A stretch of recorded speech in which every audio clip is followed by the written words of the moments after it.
we can proceed. Thank you. Thank you very much.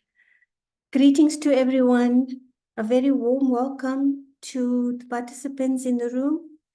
Hola, Dumela, Bonjour, Sawubona, Salams, Jambo, Moni, Mohoro. I think we are here as the network, and a very warm welcome for us that are here this afternoon. Thank you for taking the time out from your busy schedules to pause, reflect, and listen to fellow evidence champions to share their practice-based knowledge and experiences. Colleagues, just to note that this session is being recorded, and translation in French and other language, the entire webinar will be held in English, but translation in captions will be available. I think just be sure to use that when there is a language translation needed. So this webinar entitled Accelerating SDGs Through Advancing Gender Equity and Inclusion in Evidence-Informed Policymaking Processes, Experiences and Reflections is very special for 3 reasons. And this is just from a personal perspective. It joins the substantive content matter of gender equity, inclusion, and the philosophy behind evidence-informed policymaking that binds us all in this virtual space together with the SDGs and the development agenda broadly. I'm very excited to learn more and hear from the panelists here in the room. It also brings together the LEEPS partnerships and other EIP initiatives in Africa during this Africa Evidence Week. It puts the spotlight on collaborative models on which all networks thrive on. And lastly, it is being hosted in Women's Month in South Africa, and where we pay tribute to all women and preferred gendered identities in this month of August. I don't think we need any convincing why a focus on gender equity and inclusion is important in the Africa region, just starting with the statistics that demonstrate to what extent equality is still not enjoyed by a majority of women on our continent. The objectives of this webinar put focus on integration of knowledge and evidence translation to generate usable knowledge, and it brings our attention to its relevance in development policy and decision-making at the programmatic level. So locating this webinar in the wider issues of SDGs, and I applaud AFIDEP to not just link this webinar to the SDG 5, which is specific to gender equality, but on all SDGs. So we have 4 panelists representing different institutions and different regions of Africa, but also implementing the LEEPS partnership, and are all very well established in their fields of expertise and practice. I think I was given the bios, and they have a very impressive CV, but I'm just going to pull out very specific aspects for this webinar.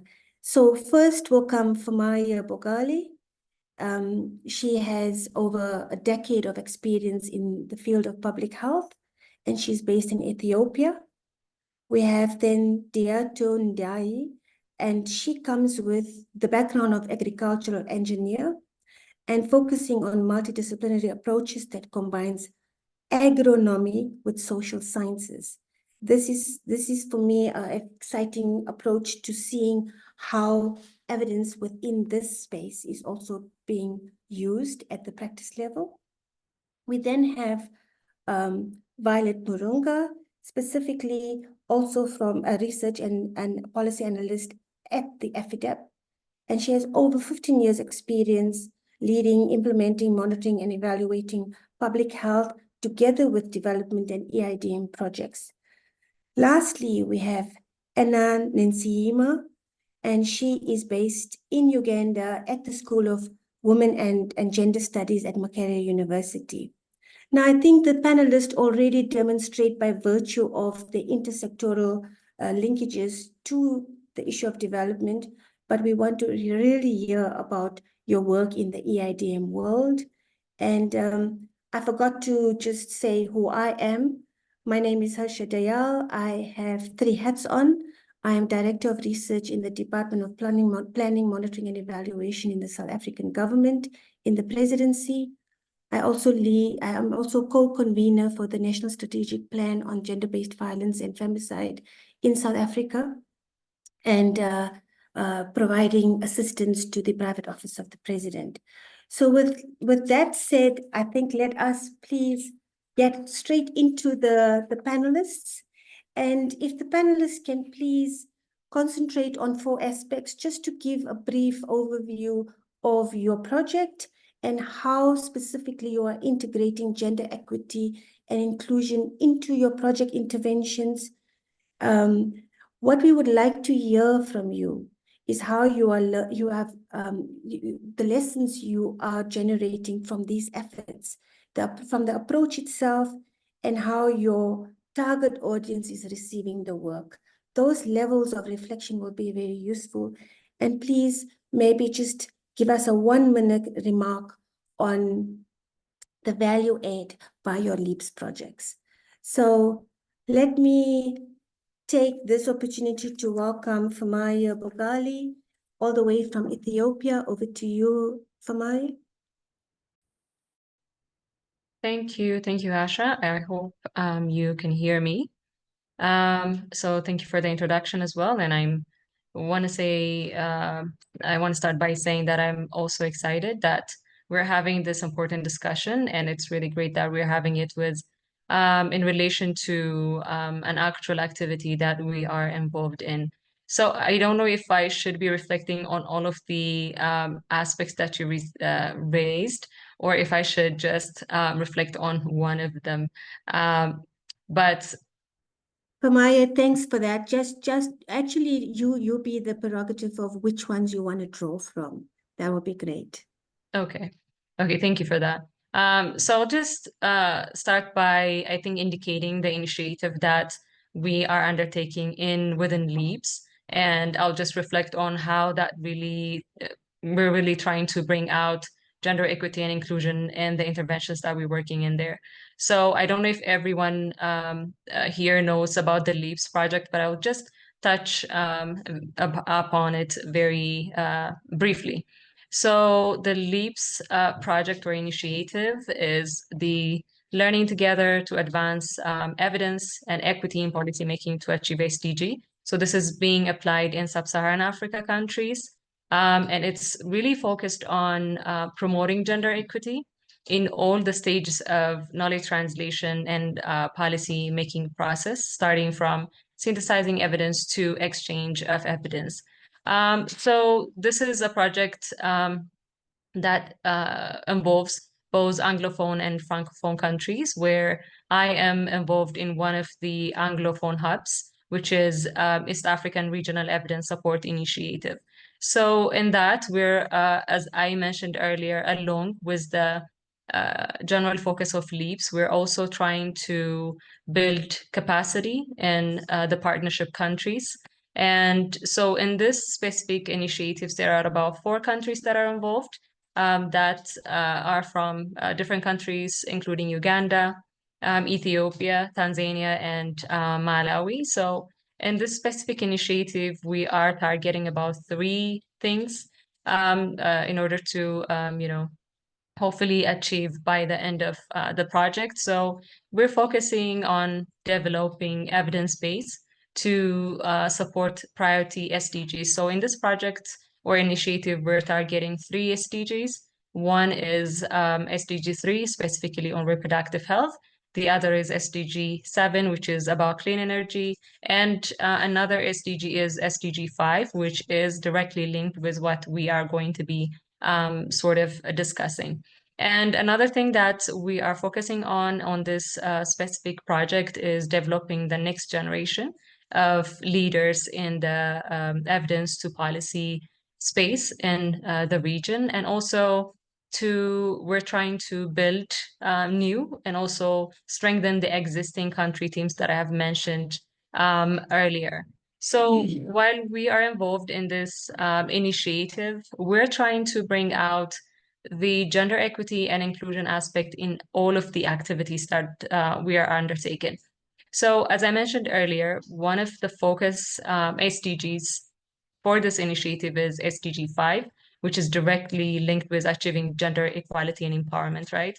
But beyond the mere focus on SDG 5, we are trying to include the gender emphasis on all of the activities. So as an example, one of the ways we're doing this is the focusing or synthesizing evidence on gender aspects. So for this initiative, one of the major outputs is providing rapid reviews for priority questions. So whenever we are prioritizing this decision questions or policy questions, our major focus is gender. So in the past, what we used to do was, especially working in public health, we would include, the gender aspect in one of the health-related questions or policy problems. But in this project, we have SDG as a one pillar. So for that, we're including stakeholders that are specifically working on gender and inclusion and trying to respond to questions that are related to gender. And maybe as an example, one of the questions that we are now responding to is around challenges and opportunities for women entrepreneurs in Ethiopia. So you can see how we're trying to sort of emphasize on gender. But beyond the specific outputs that we're putting out, we're also trying to include specific gender-related modules in the leadership training that I have mentioned earlier. And so all in all of the activities that we're doing, we're trying to sort of introduce the gender inclusion, the gender equity and inclusion aspect in all of the activities. So let me stop here and I'll come back a little later.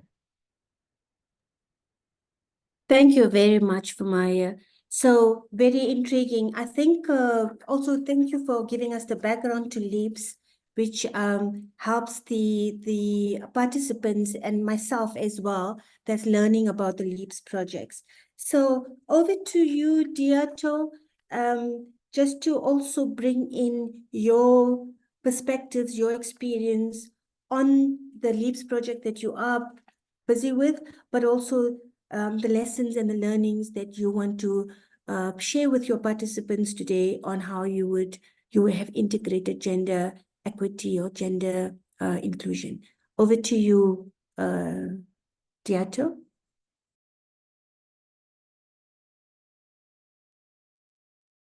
Good afternoon, everyone.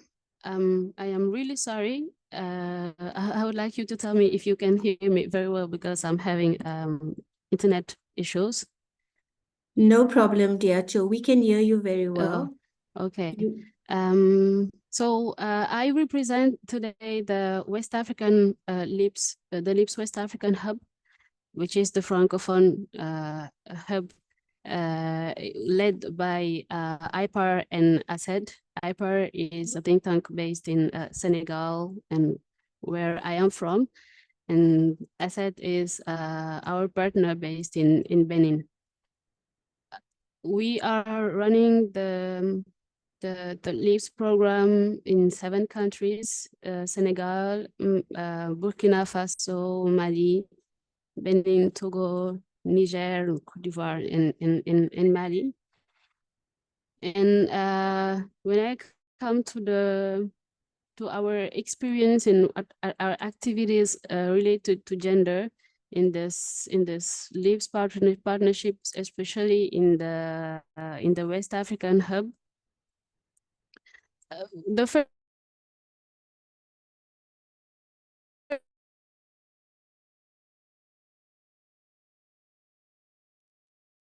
Apologies, Diato. We're losing you.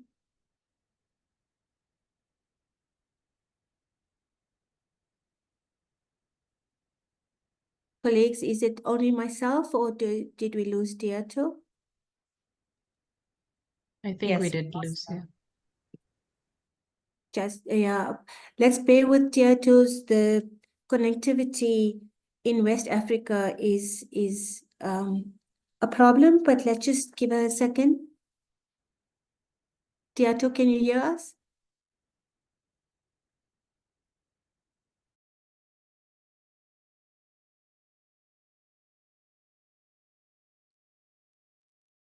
Okay, I think we're going to have to bring Diato back in. I'm not too sure if we've lost her completely. If anyone can see, yeah, I think we've lost her. She will come back in, but in the meantime, I want to please ask Violet, can you come in and step in next just to keep within the time, and then when I will get Diato to come back in. Thank you. Over to you, Violet. Thank you. I think Diato, you're back. I see Diato is back, but she's not connected or with her audio. Ah, okay, I can go ahead. Yes, thank you, Harsha, and thank you to everybody who's joined this webinar. So I'm Violet Murunga, representing the African Institute for Development Policy, AFIDEP in short. We are leading one of the 3 hubs that is part of the LEEPS project that Farmaya did a very good job of describing what it's all about. The main aim, of course, of AIPA, which is the short of the project name, which is Alliance for Evidence and Equity in Policymaking in Africa, AIPA in short, the AFIDEP-led project. The aim is the same aim of the LEEPS project. It is to help countries accelerate the achievement of the SDGs, and to do so by supporting the consistent use of evidence and equity considerations in decision-making. And for our project, we have several activities that we are undertaking to achieve this. We have individual and institutional level capacity strengthening, which I can go into more detail later.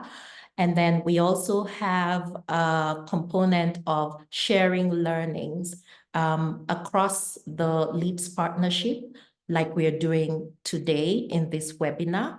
And also with that, bringing in lessons from other groups within the ecosystem of SDG work, gender work, EIP work, that can share their learnings on integrating gender equity and inclusion in development work, and here specifically in work that is promoting and supporting evidence-informed decision-making.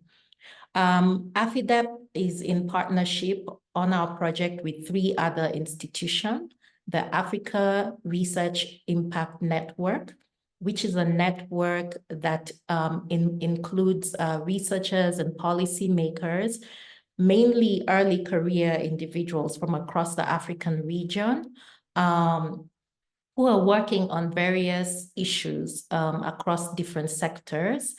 And then we also have a partner organization based in Nigeria that is much like, has the same mandate as AFIDEP, which is to support and enable evidence-informed decision-making. And then we have Makerere University School of Women and Gender Studies.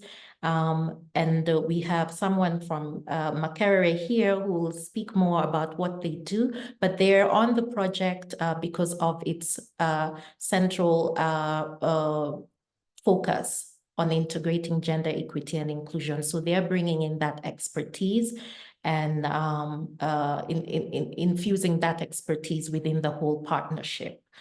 And so the project itself has 2 focus countries, Kenya and Nigeria.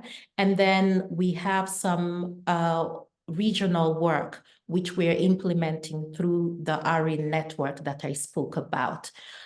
So the trainings we have are both being targeted to government officials, and within this, so the project is first running from October 2023 to 2025. And in that period, which is a 2-year period, we are focusing on reproductive health and clean energy. So the government entities that we are targeting are government entities that are in these sectors. So mainly the Ministry of Health and the Ministry of Energy, as well as the Ministry of Environment.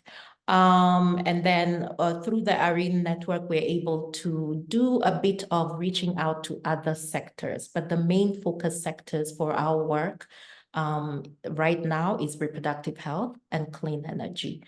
So I think for now, I'm going to stop there so that I'm not talking too much, but there's more I have to say about the learnings that we have been getting from all the work we have been doing. I will let first Anna, who is from Makerere University, come in and speak about their role as Makerere in our project.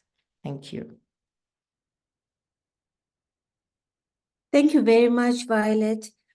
So I just want to, Anna, sorry, apologies, just before you come in, Diato is back. Diato, we'll come back to you.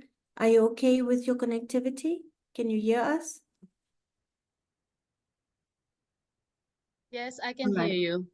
Okay, Diato, we'll come back to you, okay? So let's, we will have Anna coming in. Thank you. Yeah, thank you so much for this important webinar. And thank you, Violet, for introducing our work and what we are doing. Basically, the role of Makerere, the School of Women and Gender Studies, is to ensure that there is gender integration in the activities of the project.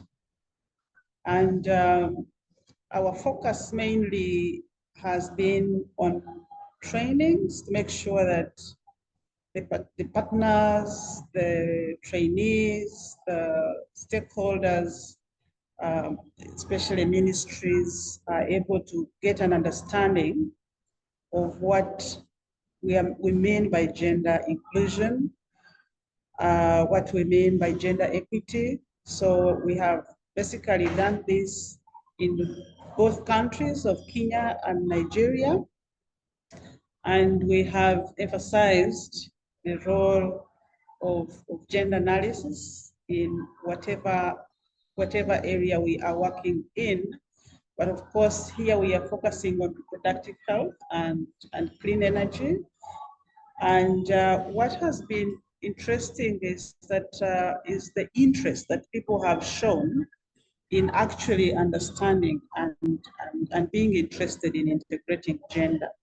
Quite often, we find a challenge where people shun it, but the experience I've had in Nigeria and in Kenya during our trainings has always been a welcoming and which shows interest, and it has been very, very interesting for us. So we have emphasized the role of gender analysis, which brings in the understanding of differential impact on the different categories of genders.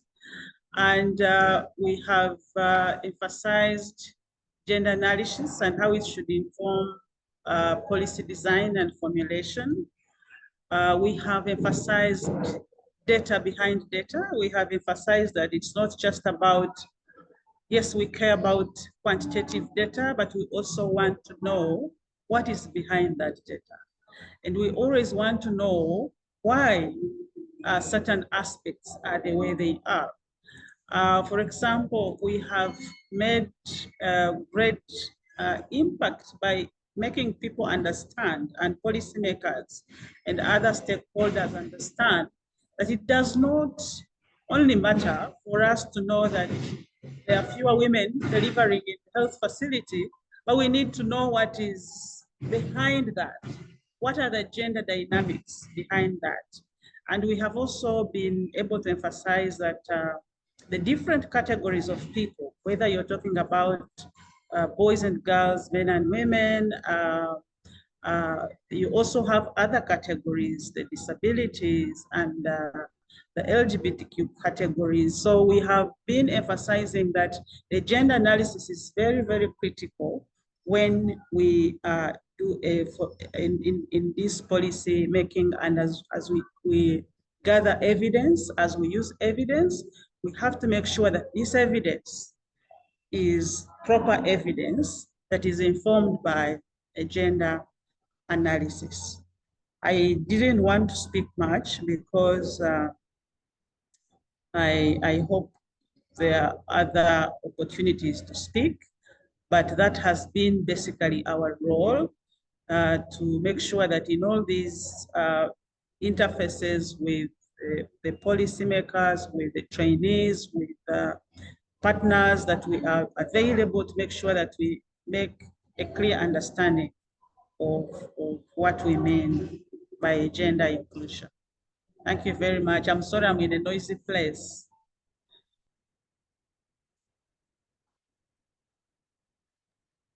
No problem, Anna. We could hear you, but very, very thankful that you did come in also. Diato, are you ready to continue? Yes. There we go. We can hear you. Over to you, Diato. Thank you very much Thank you. to Violet and for Anna to be stepping in, and we'll come back to after the very nice introductions to all the work that was done. Diato, over to you.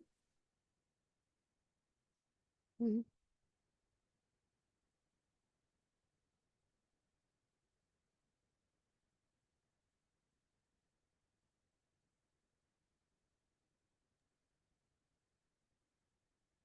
Diato, I'm not sure if you are talking. Hello, can you hear me? Now we can hear you. Yes. Yes, yes. Thank you. So I was sharing what we are doing in terms of gender inclusion in the LEEPS partnership in West Africa, and one of the important outcome we had from the first diagnosis of the evidence-informed policy system in our countries is that not all the countries have same level of including and even skillness, having enough skill in the ecosystem for people to push and leverage gender in programs and policies. So in one of our to leverage that in our activity, we have an important shared learning approach and training. And in the ASED and IPAR level, what we've noticed is that in Senegal, many things have been done. So in terms of shared learning, we are valorizing and leveraging many activities that has been done by the Senegalese ecosystem, and in which IPAR was included to transform knowledge into the knowledge gathered into training sessions, and also checklists and guides that we can share to our partners in our different countries, so that we take the level of practicing and understanding in terms of gender inclusion at the same level.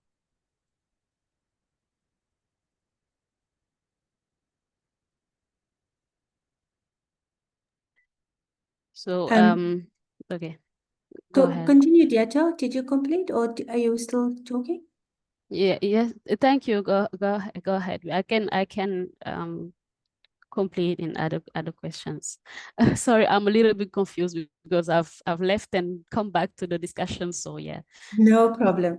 No problem. Mm. You were sharing with us the 7 countries in Francophone that you are operating in Yeah. when you just went off, right? Okay.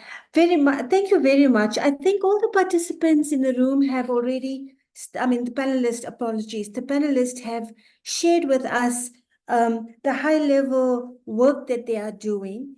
I wonder if any of the participants in the room have posed any kind of a thought or question in terms of what they may have been thinking through are their own entry points for the evidence-informed decision-making or policy-making processes that you are familiar with. So I've got specific questions of my own. I wonder if I can maybe draw on somebody from the participants that I hear from the Francophone area, I think from Senegal, is Fatou here in the room? Let me just see. I want to be able to see whether Fatou Ndeye. I hope I'm not pronouncing your name wrongly, but in terms of maybe just while, Teresa, can you maybe just tell me, I'm not seeing the names here now, but just to see whether there is someone very specific that I'm looking to have a response in this regard.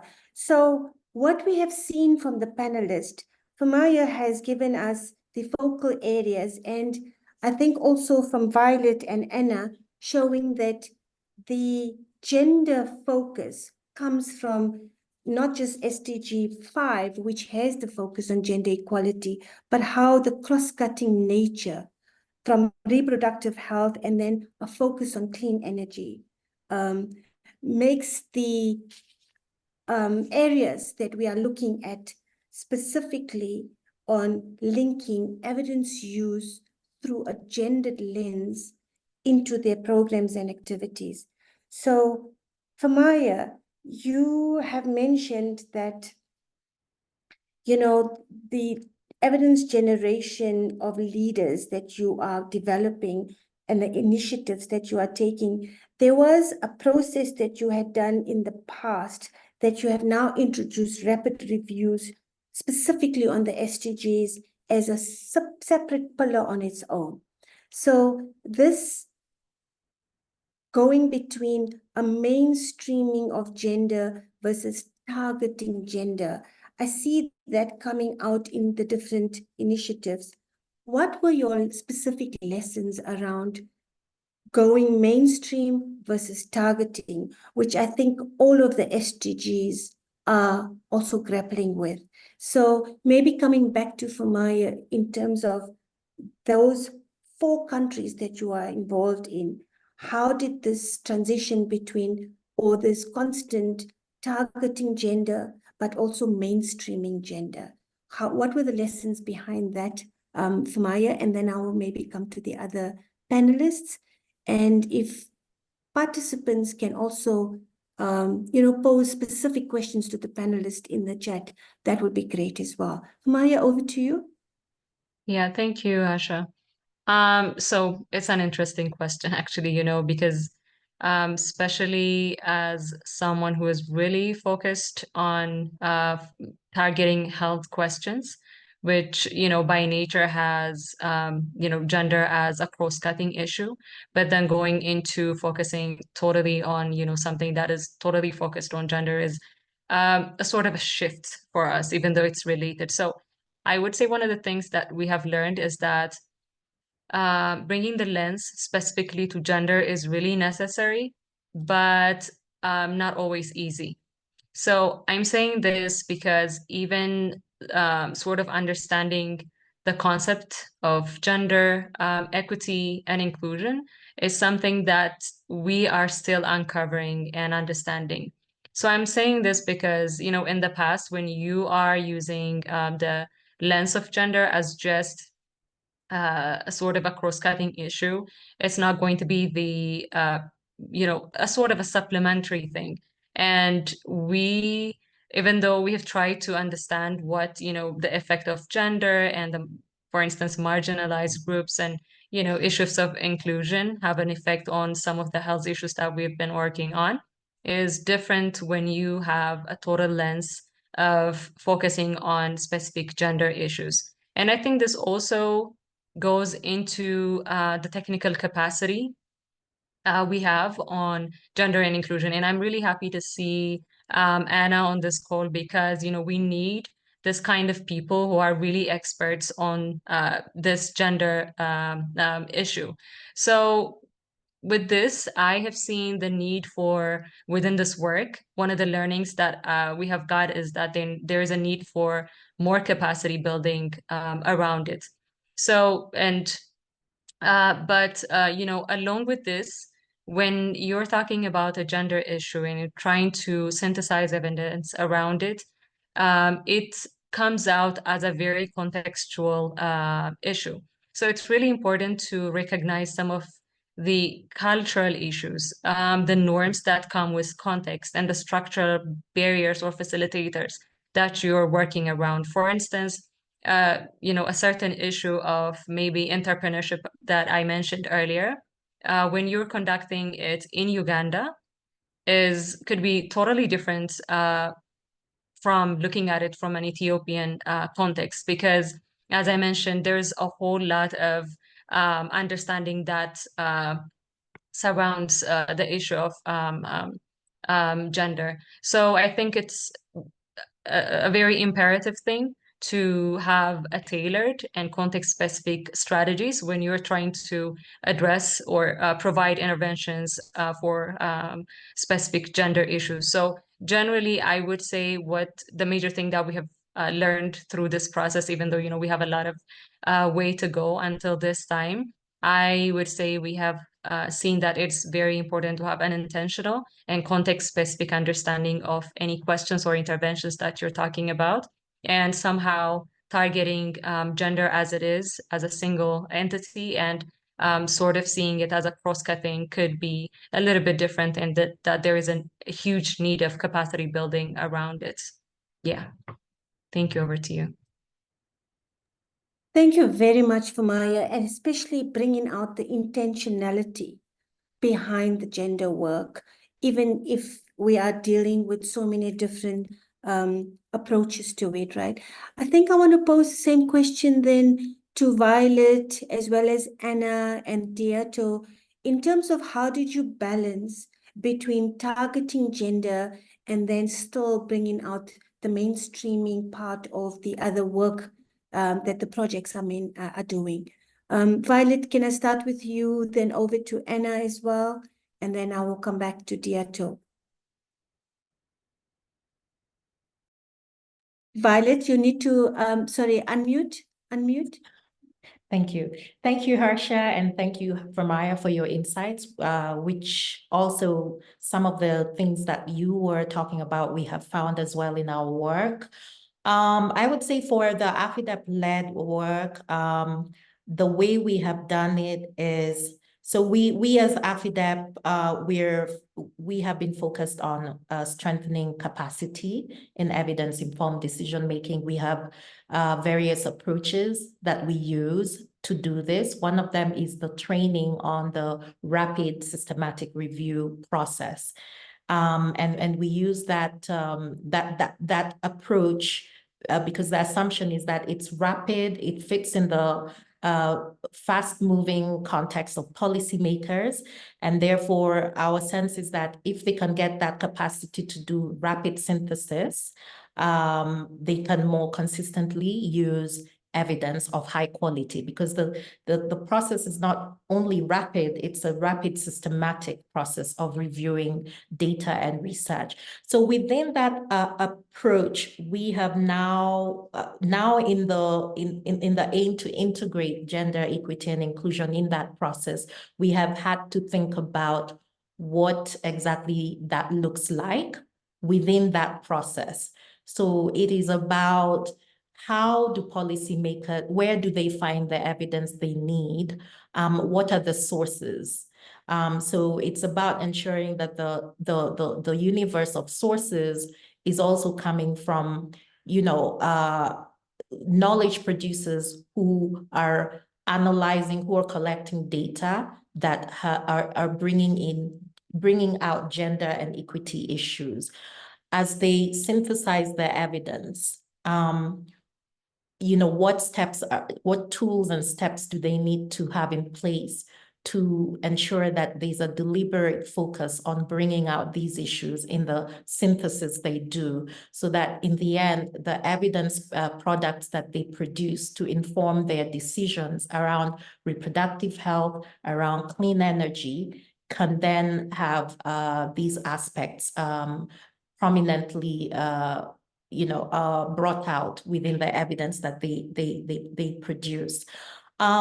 The other thing is about the bringing together the group. So we're working with reproductive health sector, we're working with clean energy, but we're making sure that in the work that we're doing with them, we have gender focal people included in the trainings that we're doing, and in future activities that we have planned for institutionalization activities, we will be doing the same. And what we found is that, yes, countries like Kenya and I think all over Africa, there's this gender mainstreaming agenda of all countries on the region. So they have a gender ministry, and the gender ministry has installed these gender focals in all the sectors. But you find that they are sort of operating in isolation almost. So so the whole agenda of mainstreaming gets lost. They're not integrating so well. So we're trying to also have them see the value of working together better as they think about the policies that they need to make, the programs and interventions they need to invest in, and the evidence that they need to inform those decisions. Yeah, so in terms of the contextualization of, contextualizing the issue of gender equity and inclusion, it's very critical. You find in reproductive health, it's quite diverse in Kenya when you look at the progress on reproductive health in the different parts of the country. And so gender equity and inclusion becomes very critical to look at in the evidence, because that's the only way you'll know what's really driving progress in one place vis-a-vis another. Culture plays a big role in some parts of the country. So understanding the role, the gender norms and all that to inform the kind of evidence you need to be able to inform the policy strategies, the interventions is very important. And also it helps unearth gaps in the existing data, because you find gender data, intersectionality, there are gaps sometimes, and it hinders being able to actually come up with evidence products that will help you make good, decisions that will help you address the problems. So even in the process of synthesis of evidence, it not only helps you make the decisions, but it helps see the gaps. So in that process of training, in that process of working with the stakeholders, we're able to also see that there are gaps there, that maybe there's need for advocacy around generation of the data that would support decision-making in reproductive health and clean energy. You find in clean energy, one of the things they're grappling with is affordability of clean energy access, and also cultural issues around transitioning to clean energy. The country right now is pushing towards transitioning everybody to clean energy, but that has become, they have found that it's difficult because of cultural issues around use of energy, especially for cooking, for instance, and then the affordability when it comes to lighting. And I think I forgot what your question is, but those are some of the lessons we're learning, that there's a need for this kind of analysis. This kind of analysis is something that is of high demand, but also there are gaps in the data that point to the need for advocacy, for generation of that data. And yes, and now I remember what your question was. It's about bringing out gender equity and inclusion prominently in the work we are doing. And it has been extremely useful, because you find that in the past we've been generating evidence products that are quite generalized and really not helping to get down into the nitty-gritty of what really will work to address the problems that the different sectors are facing. Thank you very much, Violet, because you've brought out from just a question of targeting and mainstreaming how much depends on the availability of evidence and data as well, right? And Anna, you mentioned very specifically, which Violet has alluded to as well, your gendered analysis that you have introduced as a way of bringing in the gender focus. So also, if you can maybe link up with what Violet has said, Anna, to how you actually use the gender analysis to mainstream as well as target. So targeting gender is why we understand the SDGs to also exist with SDG 5. But mainstreaming in terms of ways of showing how the cross-cutting nature is. So Violet has brought out the gender analysis, and I hear from your introductory remarks how you specifically use gendered analysis as a tool. Maybe you can share with us a little bit more on that, Anna? Thank you so much. And thank you, Violet, for the explanation that you have given. I think that the targeting, as Violet has mentioned, we have been doing capacity building for bureaucrats, for people working in ministries, and also different early career trainees. And our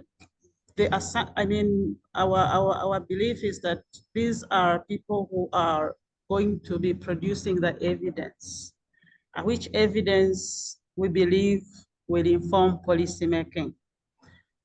So our target is that if people who are producing the evidence do not understand gender equity and inclusion, then it becomes problematic. But when they appreciate it, then it helps within the systematic, because it, as you mentioned, it has to be intentional. So this is something we have been emphasizing, that you cannot appraise, you cannot go into appraising and doing systematic reviews when your research question or your policy question is gender blind. So this has been our emphasis, to make sure that within the thinking of what kind of policy brief do I want to write, what is my research question, to make sure that it is gender sensitive, to make sure that it is intentional, that once we miss the understanding that gender dynamics have an influence on the population and whatever we are looking at, whether it is reproductive health or clean energy, that once we miss it, then it becomes very difficult actually to have the intervention that fits well or that addresses the real cause of the problem. So we emphasized that gender analysis must be done at the initiation stage, whether you are when you're trying to initiate or understand your policy question or your research question, that gender analysis must be a part of the process, so that you get clearly the disaggregation or the disaggregated data, but also emphasis on, as you go into this process of research or writing of policy briefs, to make sure that you understand the way the issue you are researching on is affecting different categories of people. And we made sure that we use the tools that, we normally use, but picking out, for example, from Moza, from Harvard tools, to talk about who does what, who decides what, who gains, who loses, who accesses the resources. So in all this, for example, as you talk about reproductive health, you are able to understand an individual, not just being an individual in terms of decision-making, but this individual being also affected by the interpersonal relations, by institutional, so, and the intersections around that. and also making sure that these people understand the different vulnerabilities that intersect and can affect an individual in completely different ways. So it was this kind of analysis that we helped our trainees to be able to appreciate that people are affected differently by different issues, but also to emphasize that the gender analysis would aim at understanding the why. Why is certain issue the way it is, rather than just, for example, saying there's less use of contraceptive in a certain country or region without a clear understanding of the gender dynamics that might be around contraceptive use, that might be around the decisions to use contraceptives, that might be around the type of contraceptive that might be needed, all because of certain gender dynamics. So this was our focus. And yeah, I don't know whether you want me, I want to stop there for now. Thank you very much, Anna. And I think this is where you can see why gendered analysis specifically at the starting point, and you bring out very critical design issues around any intervention that must be inspired by a decent analysis. I'm using the word decent a little bit with a pun here because of the critical analysis that's needed upfront, right? And Anna, you actually vocalize that very, with passion in the work that you have been doing. I want to just ask Diato if she wants to come in before I open up to the participants as well, because of this very important regional differences that we are seeing from the countries, from Anglophone, Francophone, and also the West African regions focus that we see contextualizing versus mainstreaming also becoming a way of grappling with a common experience of gendered inequality across the region. Diato, over to you. Thank you. Well, I would like to share a concrete example of what we had as a feedback from organizations from Burkina Faso. The National Statistics Organization has asked us to support them in terms of developing gender-sensitive data and indicators. So what we actually are doing in terms of activity, share learning activities is that there are gender mainstreaming checklists and also gender sensitive assessment grid for legal instrument and text that has been developed by IPAR alongside with civic society organizations in Senegal that has been used to assess gender sensitiveness in government programs and programs and policies, for example, for the agri-food system, etc. So what we are doing is organizing co-learning, shared learning between institutions which were implicated in those processes with others in other countries, which expressed the need to be supported, to be trained in doing that. So yes, that was a point, something I wanted to share as an activity we are actually doing in terms of gender analysis using gender sensitivity assessment grids and gender mainstreaming checklist. So what an important an interesting approach we are having actually is using all the documents that we're generating after civic organizations alongside with IPER has used those checklists. All the reports and data they have generated, to use them to support the revision of new programs and new public policies. Sorry, not new, the revision of programs and public policies that are actually priorities.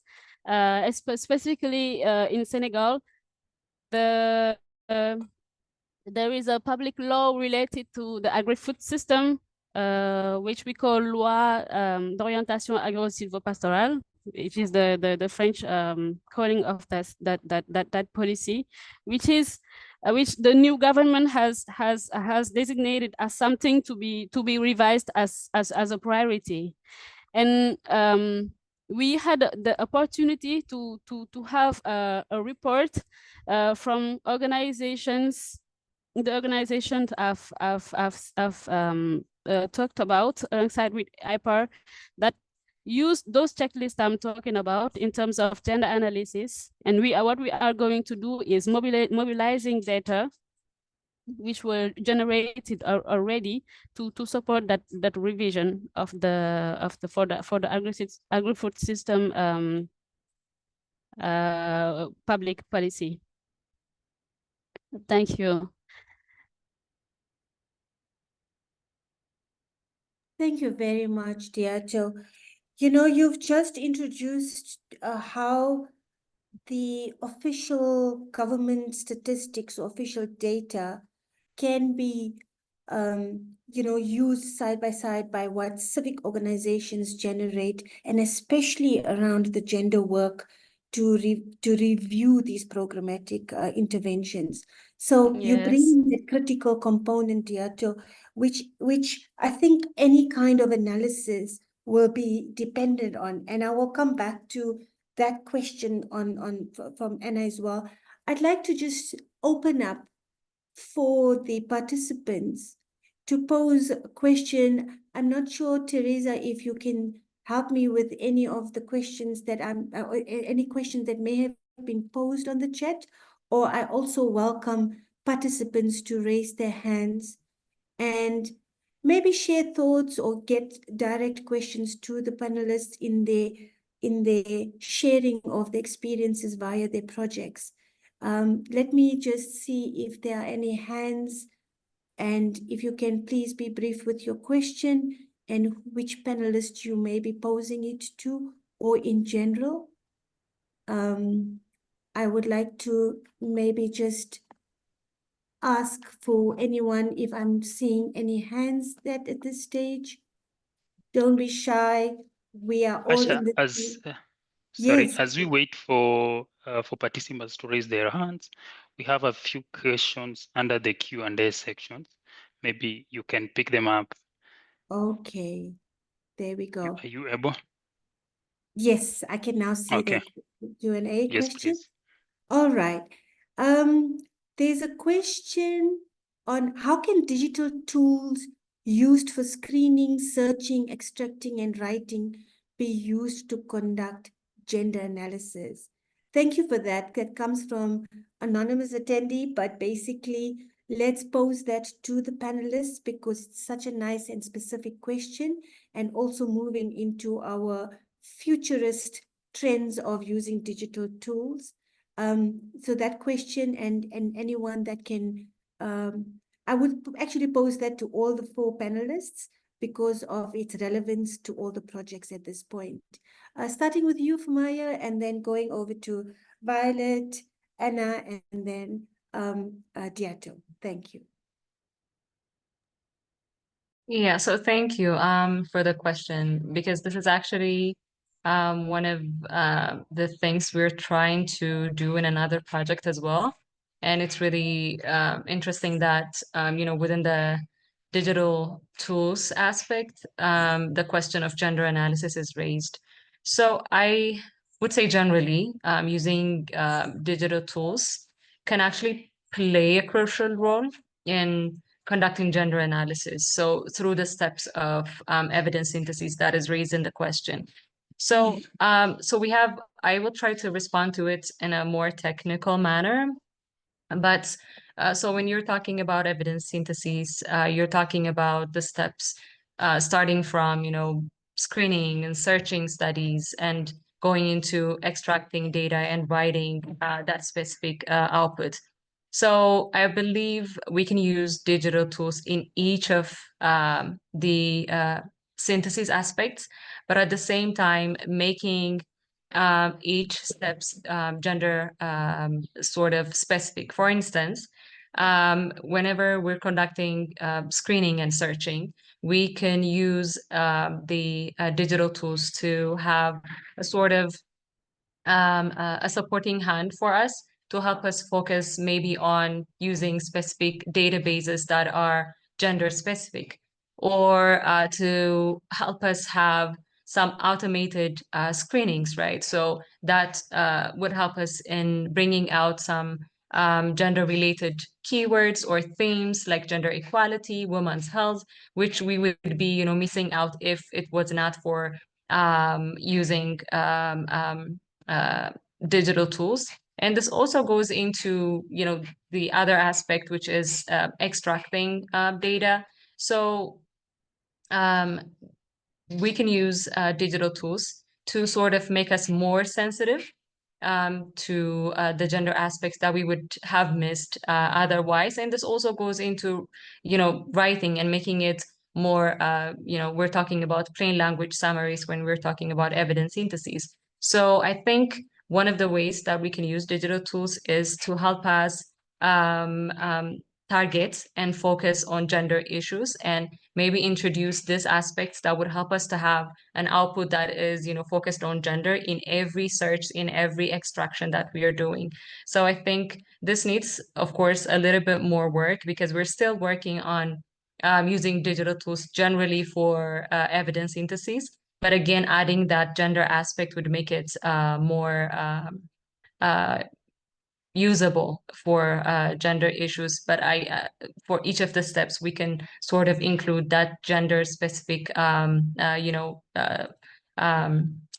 aspect, or it could be a term, it could be, a guidance. So I don't know if that is clear, but yeah.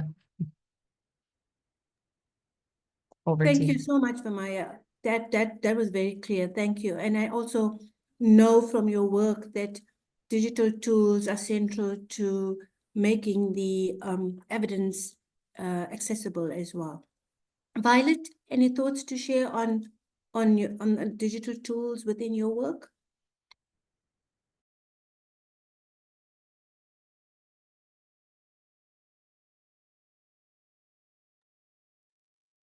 Is Violet here?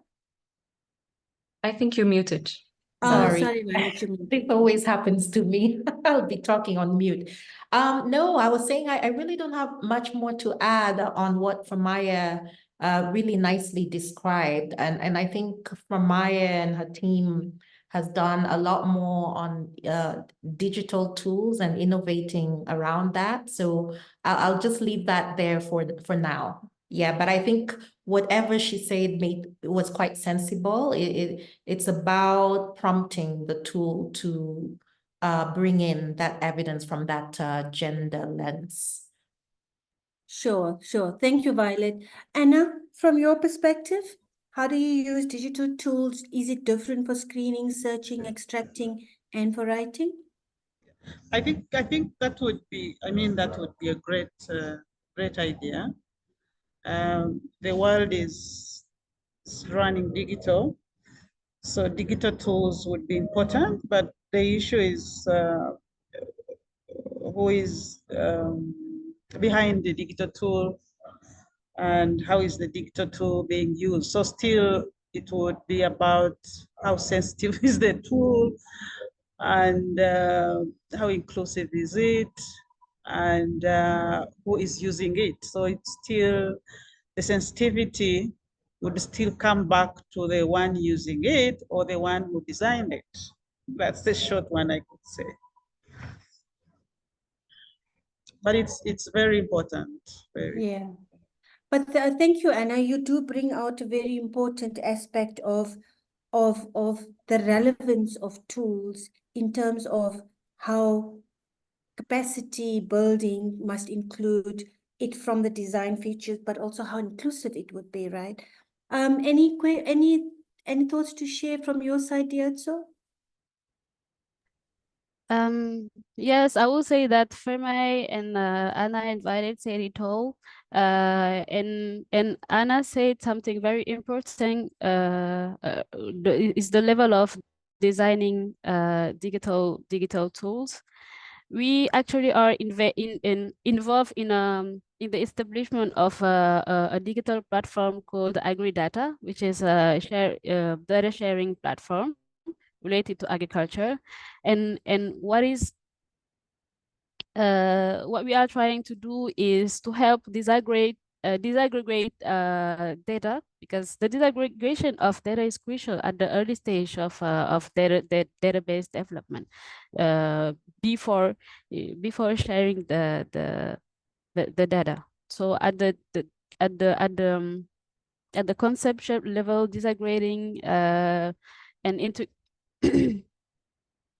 integrating gender-related data is very important for the digital platform to include what is essential. Thank you. Also, Harsha, if I may add, I think it would be something exciting for policymakers, especially because I imagine digital tools are supposed to make things a bit easier. So it's less of the, the work that you have to do when you do it sort of like manually. Yeah, so I think if we can get to a place where these digital tools can be mainstreamed and designed in a way that they are they produce high quality products, and then they're mainstream, it would be something that would be helpful in the policy space. For sure, Violet, because of information being needed real time, and real time being what policymakers and especially the media would want and report on, so that we as evidence champions don't get left behind.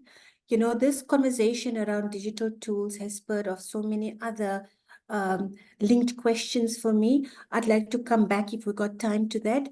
But Caroline Nakalema actually asks a very nice provocative question. How much is too much of gender inclusion and analysis in evidence synthesis? Caroline, I wonder if I can ask you to come in and maybe expand on that question as well, because I really like your question.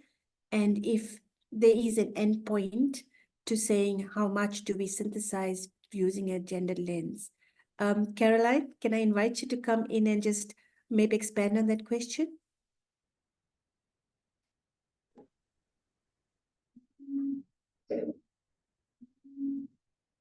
I hope I'm not putting you on the spot there, Caroline.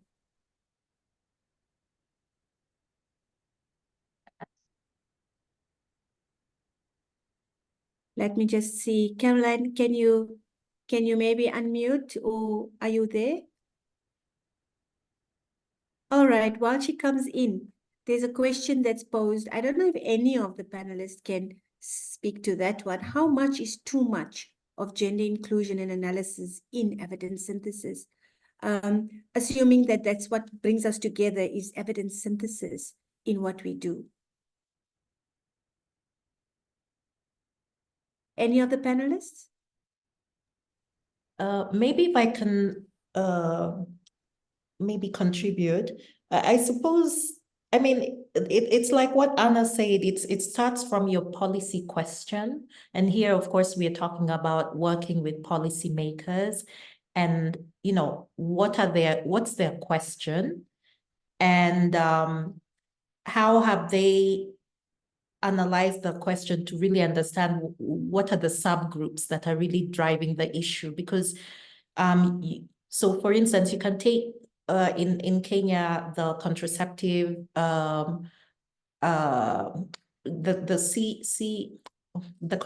contraceptive use rate is maybe about 60%. But then, of course, you have pockets that are are far behind. So it's your question and whether you're posing. So I don't think if you start from the correct question, I'm thinking it won't be too much, will it? Because you'll be making sure you're addressing, I mean, I don't know, I guess the analysis from there then shows you where the problem is, and then you're able to then do further analysis on that particular aspect.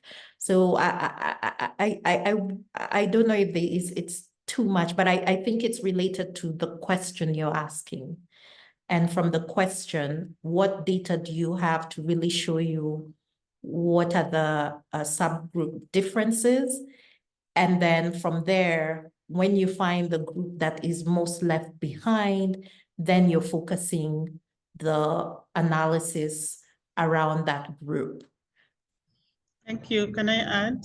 Yes, Yeah. please do. Please do. Yeah, I mean, I wouldn't imagine what the question is, how much is too much? We are largely dependent on evidence. So if your evidence shows you the data, your analysis is basically basing on that kind of data. So if the data is showing that 100% of women deliver in the health facility, then I mean, probably you're not going to have so many questions. But if the data is showing you something that really you think you have questions to talk about an intervention, then that becomes something that you look into and then try to explain the gender dynamics surrounding it. So how much is too much? Maybe if you're asking it in terms of the context, but what could apply to certain contexts and not others. But otherwise, in terms of how much is too much, I think it really depends on what is the data showing us. Thank you. Thank you, Anna. So yeah, that is really apologies. That's really dealing with what is in our domain, what is in our control to be able to deal with that. Any other thoughts from Famaya or Dito? So I would say it's along the ways of, what they have explained. I think it is very dependent on the specific thing that you're trying to respond to or the context or the goals that you're working around. But I don't know in which context the question was raised, but I think it goes to, are you saying gender inclusion or, gender analysis? Is it purposeful, right? So is it going to give you, the information that you're looking for is really affected by gender, or is it, in turn affecting gender? And what is the expectation from the study or the analysis that you're doing? And I think it's about making sure that it's not, just for the sake of inclusion that you're including this, gender analysis. It should really have an exact purpose, and that it is really informative. I think it goes back to the value that it adds or brings into whatever you're doing. But I think, as they have mentioned, both Violet and Anna, it's very contextual. I think we really need to understand what we are talking about. But I think, yeah, it goes back to the relevance of it. Yeah, and an important evaluative criteria of relevance comes into this kind of a question as well. Dito, sorry, anything to add there before I move on to just a participant that I've been alerted to? Diato? No, not specifically. Thank you. Okay, all right. I don't know So- if you heard everything what I was telling at my last convention, because I didn't have feedback. So No problem. No problem. okay. So I have, excuse me, I have been alerted that a participant has been doing very well in the West African region and is ahead of the gender equity and inclusion work in that region. Fatou, I know that you want French translation. If maybe David or Teresa can assist here and bring out the one of the participants in the room that I have been alerted to maybe share your experience there and what are you doing that's possibly different in your region that we can learn from as well. So maybe just to check if Fatou needs any assistance with French translation in sharing the experience. Are She you with actually us? does. She actually Sure. does need. Yeah. Fatou, go ahead with maybe sharing it in French and we will try and get some of the translation from our side. Just to alert participants is that as Fatou shares in French, maybe you can go to the captions feature and indicate English so that as she speaks French, it can be translated to English. Thank you.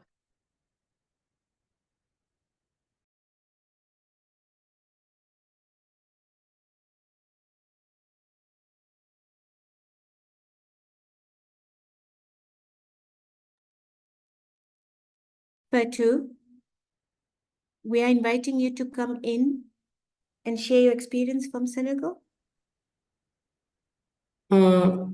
Bonjour. Hello. My name is Fatou Sipe. Je suis sociologue et experte genre à IPAR et en même temps inclusion sociale, experte genre et inclusion sociale à IPAR. Donc, rapidement, je peux partager quelques expériences de IPAR en matière de politique publique basée sur des données probantes et aussi orientée vers l'inclusion genre et l'inclusion sociale. D'abord,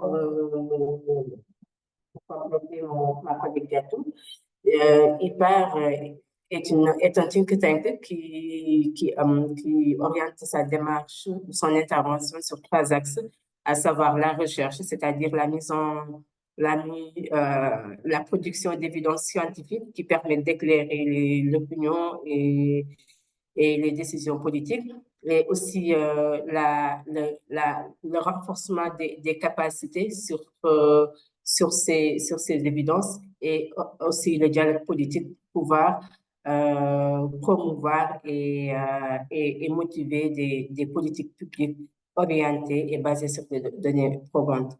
Donc, particulièrement comme nous sommes un think tank aussi qui travaille beaucoup dans le domaine de l'agriculture, IPAR est une institution qui a permis d'avoir beaucoup d'évidences scientifiques pour informer les politiques publiques sur l'agriculture. Avec l'appui de la Banque mondiale, on vient de finaliser l'étude sur le droit foncier et les inégalités de genre au Sénégal. Et cette étude a permis de faire l'état des lieux des ressources juridiques et leur implication dans la situation des femmes par rapport à l'accès au foncier et par rapport surtout au foncier agricole.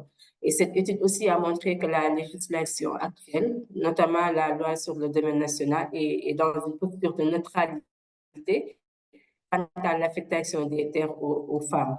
Et IPAR également est en train d'accompagner l'État et la société civile dans la révision de la loi d'orientation agro-pastorale. Gato en a parlé tout à l'heure.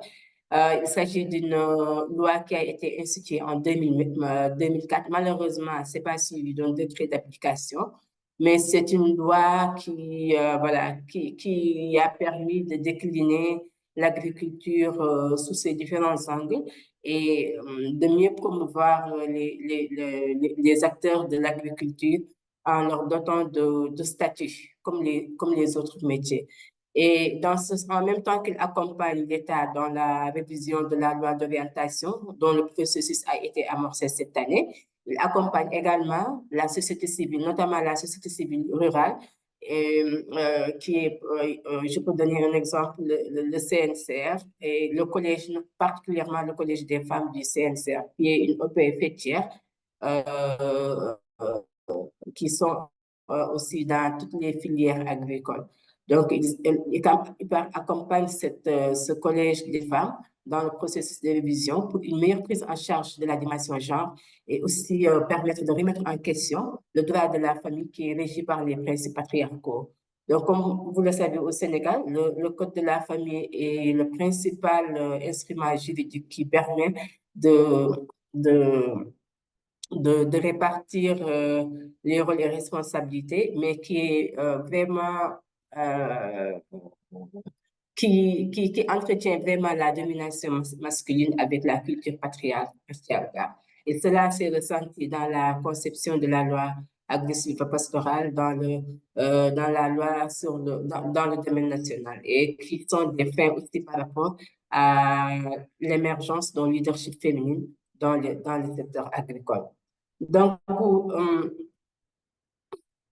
au-delà de ce qu'il fait dans le secteur agricole en termes de propositions, d'analyse stratégique et prospective accompagnant les décisions, les politiques publiques dans les autres domaines aussi, IPAR est en train d'accompagner les ministères il s'agissait du ministère de la Femme, de la Famille et de la Protection des enfants avec le nouveau régime. L'intitulé, le libellé du ministère a été changé pour prendre le nom du ministère de la Famille et des Solidarités, mais qui est en même temps le mécanisme en charge des questions de genre. Et avec ces institutions, il aborde les questions de genre de manière transversale et approfondie en mobilisant des outils d'analyse tels que l'indice EAI et l'analyse intersectionnelle qui puissent permettre d'identifier d'autres vulnérabilités liées aux femmes en dehors du sexe, comme la question de l'handicap, la question de la ruralité, la question de la migration. Donc, c'est des problématiques qui viennent s'ajouter aux vulnérabilités que consacre la réalité de genre ou le profil de genre. Donc, comme exemple, de manière précise, on peut partager l'accompagnement de IPAR à ce ministère-là, par exemple dans la publication du bulletin statistique genre qui est publié chaque année par le ministère à travers la direction de l'équité et de l'égalité des genres.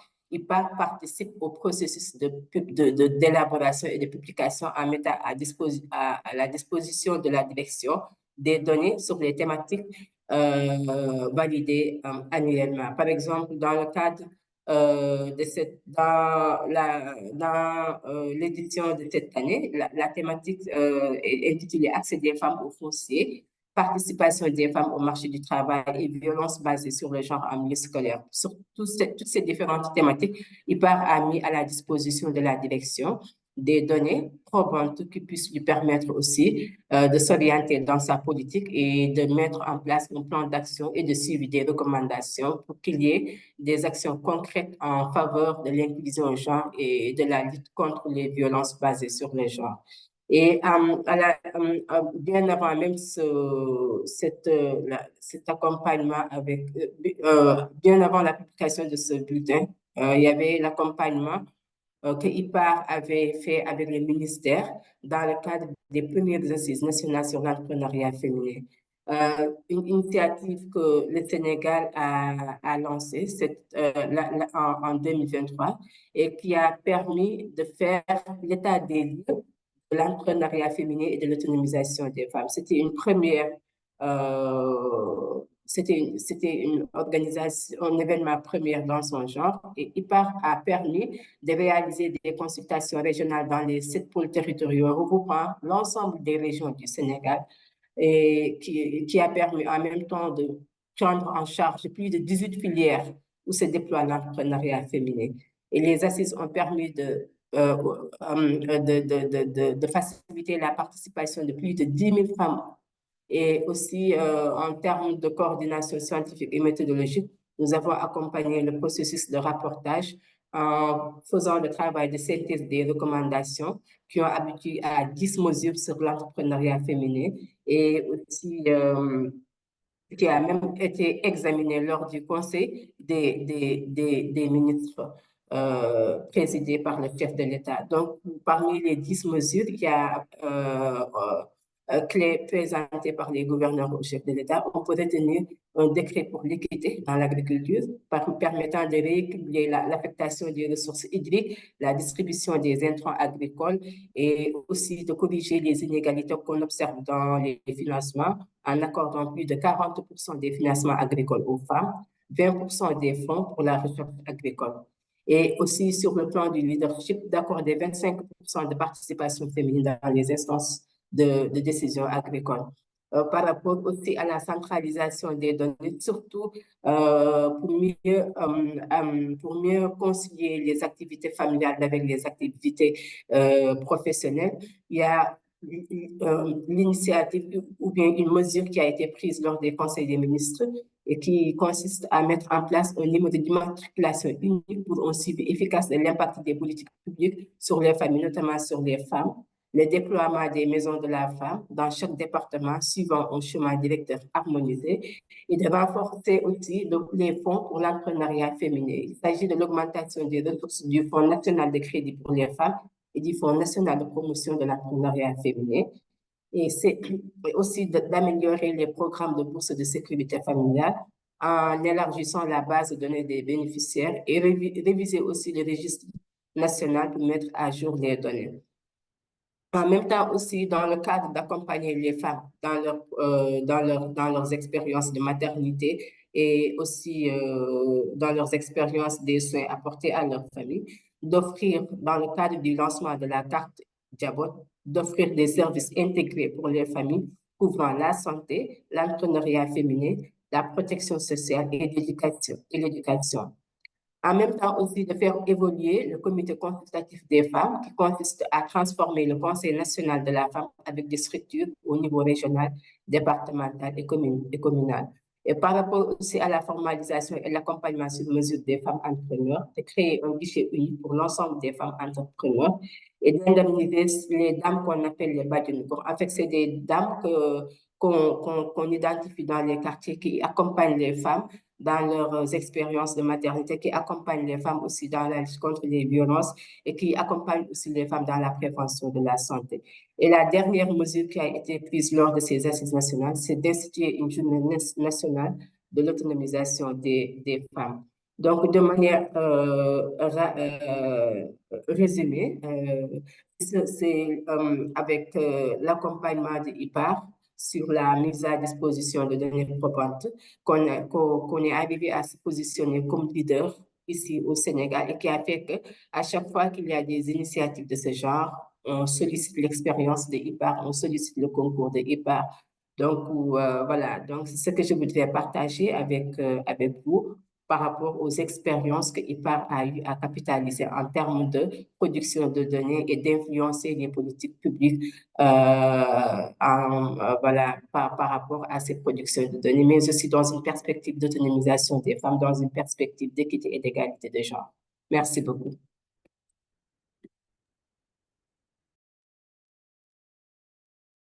Thank you very much, Fatou. I'm not too sure if the translation in the captions was of quality. I was trying to follow that. I do see, sorry, Violet, I'm not too sure if we got the good translation back into English here. Apologies for my lack of getting the full translation here. But I do get what Fatou was talking in terms of the mixture between the industry of agricultural work with the politics behind it, as well as the strategic perspectives that involves costing, the partnerships between the industry with government, and how maybe that part of it has linked to the relationship building that matters as well in this kind of work.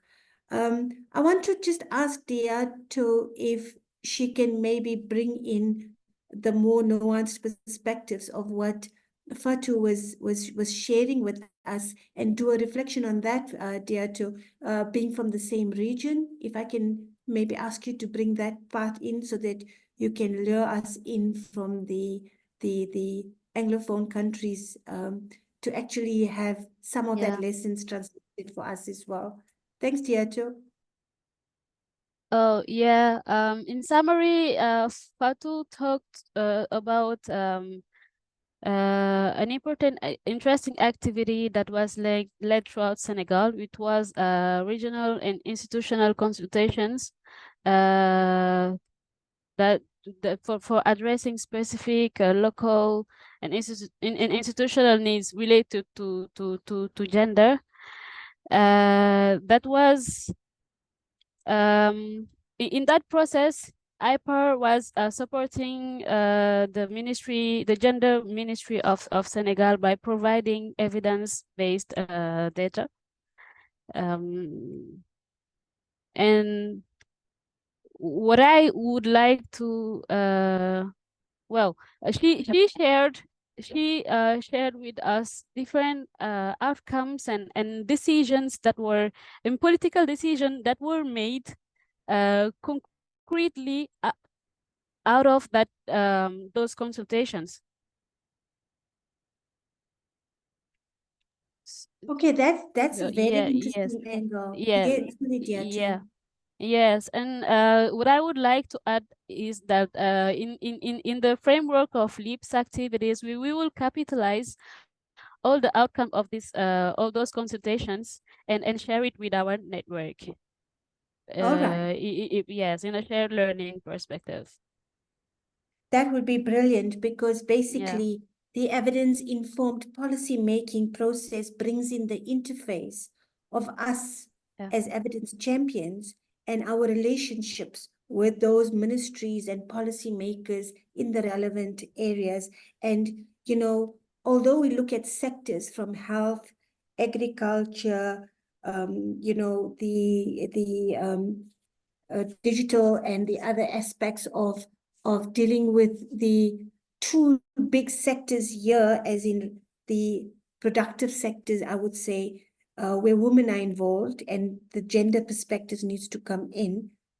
The interfaces that we find necessary, which Anna had also brought out in interpersonal relations, right, Anna, that is so pertinent that we do not effectively measure sometimes. So I wonder if, you know, coming back to the objectives of this session here, to say that where we are learning gender-specific aspects, but also in development work. And I want to bring these two aspects out again now. We have seen that from the different regions, as well as the LEEPS projects through this webinar alone, the variability in practice and the different starting points where gender gets into the agenda, the conversation, but also the substantive issue that is being dealt with. Now, the variability in practice, I see Fatou wants to also come in, and I'm really appreciating this aspect of how Fatou shared the linkages made with policymakers directly. Fatou, please to come in. Oui, j'avais juste quelques compléments à donner en dehors de aussi sa capacité à produire des données à l'intention des politiques publiques et tout. Il part aussi, modélise des micro-projets et des initiatives pour que ça soit mis à l'échelle par les politiques. Et c'est dans ce cadre-là qu'il a mis en place un laboratoire qui est basé à Podor, dans le département de Saint-Louis, au nord du Sénégal, et où il essaie de tester, d'expérimenter l'ensemble des initiatives, voilà, parfois que l'État ou bien les politiques veulent aborder. Ils tentent de modéliser et de tester les initiatives dans ce laboratoire aussi. À part cela aussi, il y a des micro-projets comme par exemple le projet sur la transition énergétique pour l'autonomisation économique des femmes à travers la chaîne de valeur horticole pour montrer comment l'accès aux énergies solaires facilite l'autonomisation des femmes et libère aussi du temps pour que les femmes aient le temps d'avoir des activités génératrices de revenus et le temps aussi de contribuer à leur bien-être et à celui de la communauté. Il y a aussi le projet sur le PCR7, c'est-à-dire la prévention des conflits et résilience des systèmes alimentaires dans les zones transfrontalières qui a l'objectif d'accompagner les communautés qui vivent dans les zones transfrontalières, d'avoir des revenus à travers les filières agricoles, notamment les filières de protéines végétales. Donc, ce sont ces quelques compléments que je voudrais partager aussi avec vous. Voilà, merci beaucoup. For the addition, and also it seemed I've just been following the caption there and to say that, you know, part of the resources that are behind this work is also very important. I want to come back to some closing remarks from the different panelists, but I want to pose a specific angle to this now, and just to say that thank you for sharing the different projects and the different approaches that we have seen. There are similarities in the evidence. I'm just going to put the captions off because it's distracting me in my own talking. That the similarities that we see is starting with the types of excuse me, the types of analysis that are needed upfront. And Violet had brought that out specifically, and Fumaya also in terms of the approach to gender in all the activities, right? But we also note that there's variability in practice. Tiato, I note that you've put your hand up. Do you want to come in now and because I was going to just come back to you as well. Maybe it's linked to Fatu's input. Tiato?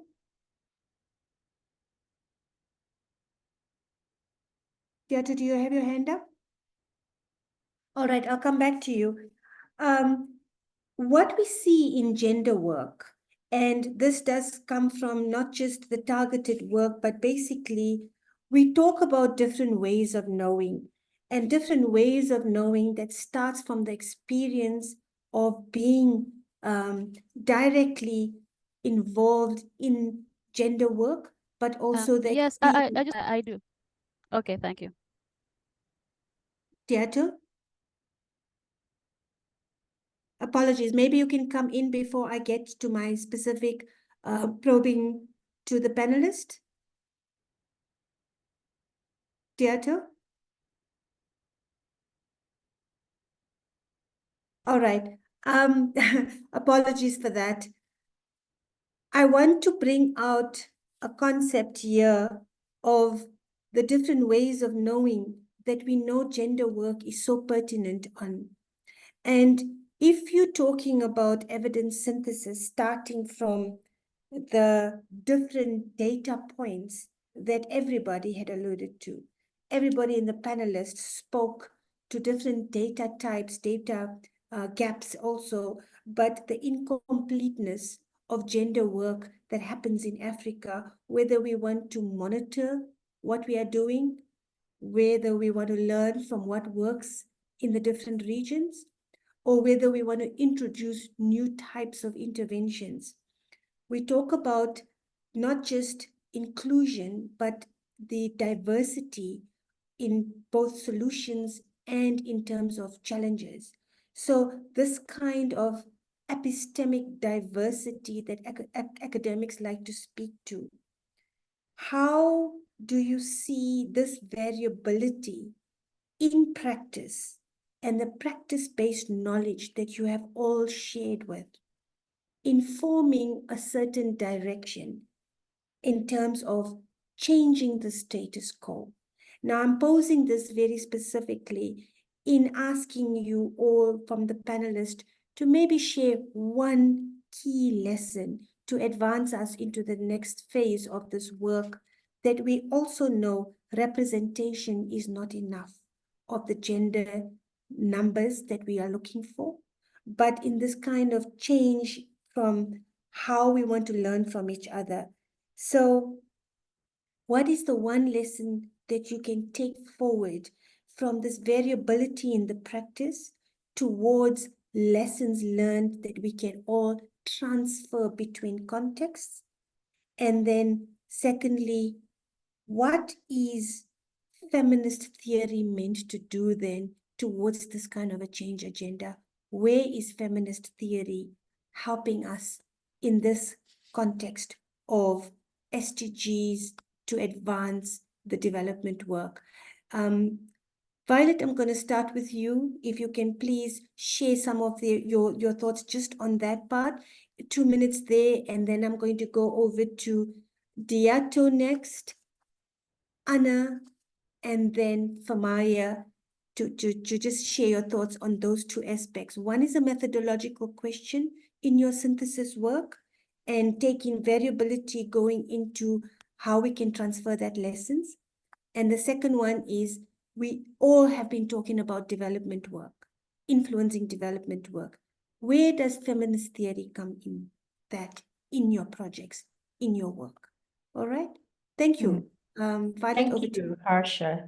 Yes, I think in terms of the work that we're doing, we are learning as we go and we're getting better at it. I think initially when we started to think about how does, gender gender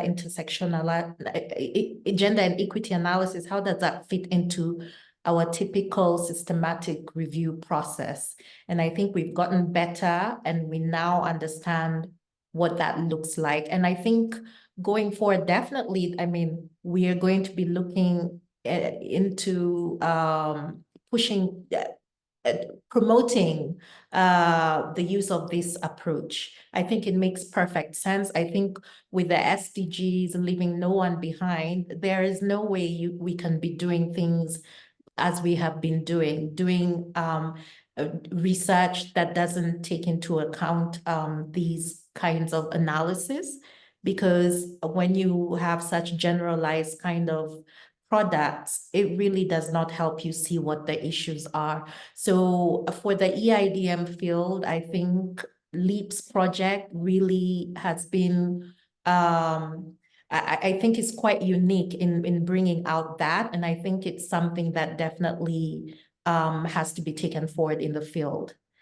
I think it's something that definitely, I think I would say has to be transferred and is of value to transfer. So I hope I've answered your question, but for me, it's yes, with the SDGs, the gaps we have there in terms of progress, the gender gaps that we see in the World Economic Forum report, this is the way to go, especially in the EIP field, integrating these concepts. As LEEPS, we will be providing a place to start from for other EIP practitioners. And then for the feminist theory, you see, for our project, we look at gender comprehensively. So I think it fits in there. So we look at all subgroups being taken into account with the intersectionality lens. And that, of course, includes women and women empowerment, but it also includes, and of course, this has to be contextualized, because in some countries, you cannot push too much on certain subgroups like LGBTQ. When it comes to adolescent sexual and reproductive health, those issues are quite contentious, and you have to tread carefully in terms of what you take forward. Even though the evidence is pointing one way, it may not always be taken up in the policy space. But I think as a consortium, as a partnership, feminist theory is part of what we look at, because we look at it comprehensively. We're looking at gender, equity, and inclusion comprehensively. Yeah. Thank you, Violet. Thank you for that. And thank you for your deep thoughts around that. Anna, over to you, if you can maybe take up the challenge also of bringing those two components in. Thank you so much for the opportunity. In terms of changing the status quo at the moment, I mean, it wouldn't be easy to see at the moment, But I mean, as you know, this work, the change in terms of the understanding of gender issues and appreciating them and being able to institutionalize, I think it doesn't take 1 year, but I think the signs that I have mentioned that show people's interest in actually picking interest in understanding and picking interest in wanting to know how gender inclusion can be done, in picking interest in actually, or even seeing people that their eyes are being opened by appreciating that maybe they have been neglecting gender aspects within their work. For me, that is a positive thing for now. For me to talk about changing the status quo would be basically if we see policy change, if we see policymakers making taking different stance as in regards to gender, that is when we could boast of having changed the status quo. So for now, really, we are happy about what is already happening, even inviting people for such activities, and you see them come, and I mean, big numbers. For me, it is a positive aspect. What lesson can we take forward is that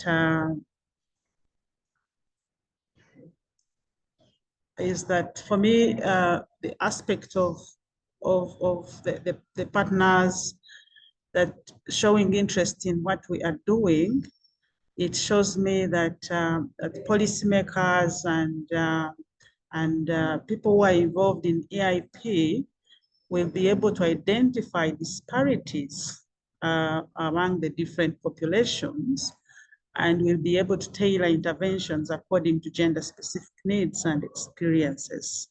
For me, that is what is important, to make sure that everyone in this field is able to appreciate that there are disparities, and that we need to appreciate these disparities, and that our interventions have to be specific so that everyone is reached, so that no one is left behind. That is my take home that I would want to share with us. Thank you so much. Thank you very much, Anna. Thank you very much for that. Diato, your thoughts? And then I'll go to Famaya.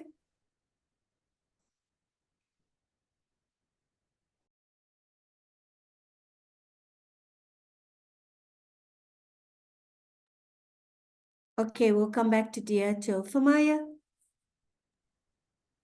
Yeah, thank you, Hasha. So I would say, especially in relation to the LEEPS project, and you know, the one lesson that we would take, especially with gender and inclusion, I would go back to intentionality again. And one of the things that I believe that the team have taken up is the fact that intentionality, especially during design of the projects that we're doing in EIDM, is really important to show what we mean by gender inclusion. How would we emphasize it in all of the steps, all of the interventions that we are planning and, you know, planning to implement. So I would say the understanding of including this important aspect or issue in the design is really important, and I would take that as one of the learnings, because that is, you know, what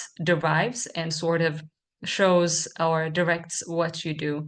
And I think I cannot say much about the feminist theory, but I would say one thing that would help us through that is, you know, using the feminist theory as a framework to sort of see all of the steps in the application of whether it's a project or an activity that we're doing in that specific lens. So, but generally speaking, I think the LEEPS project is sort of a pioneer for us to sort of show us how we can include the gender equity and inclusion in the IEDM space. Over to you. Sure. Thank you very much for that, Famaya, because of the direction that intentionality takes us into. I just want to try Diato one more time because we've got 3 minutes left before we close. Diato, any closing thoughts on that? Questions?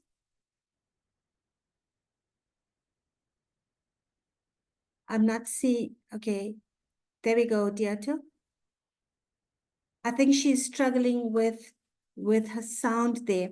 So thank you very much. I posed that question very deliberately and a little bit more provocatively because when we talk gender, but we also are evidence champions and we fall back on getting into methodological issues and we stay in the space of methodological issues that we know is our maybe safe space when we talk about synthesis work, when we talk about data, information, and the kind of mapping that we may be doing, or the kind of primary data generation.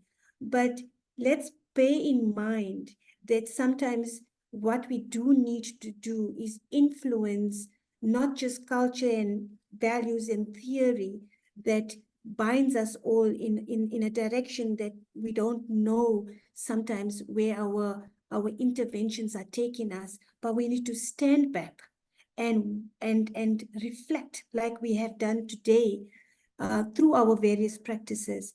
So the SDGs has brought us to the fact that gender equality is a precondition to meet all of the SDG targets, not just for SDG 3 or 5 or 7, but it actually becomes the precondition for meeting all of the different targets, especially in the African region.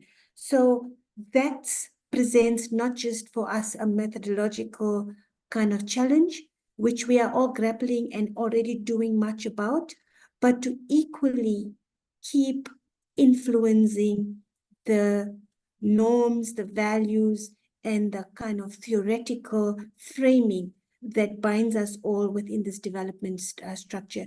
So thank you, everybody, for bearing with us, for being able to contribute such deep thoughts and to share your practices. I think AFIDEP and the LEEPS projects, if we can all just come back onto our videos, if we can hold on for 1 more minute, the LEEPS projects has really definitely shown how much in-depth lessons can be drawn out and linkages made between gender, between the evidence work, and with the gender-specific influence that we want through the SDGs. So thank you very much to AFIDEP and for the participants and the panelists for sharing all of the to-date information. I think we look forward to where the LEEPS projects will be taking us in the next phases. Thank you very much for your attention and the panelists. Thank you, Harsha.